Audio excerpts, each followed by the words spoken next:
Hello guys! Ito nga po yung ay ng kapatid ko. At si Tita Ayman nga po. At dito po. Tapos yung campingan, ayan po. Yung pong yan. O, saman mo ko? Ate, bilisan mo. Lang guys.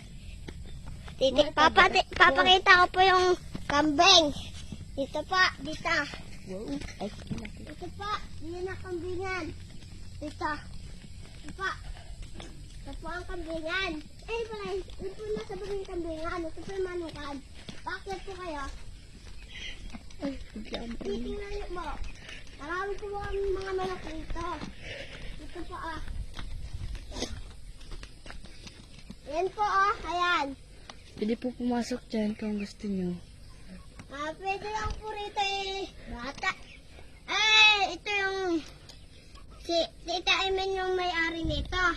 Dito namin. Dito po sila eh. Dito po sila Pasok na lang nakatira. doon. Pasok na lang. Diba? Dito po sila. Ito po yung mga manok nila. Ito po.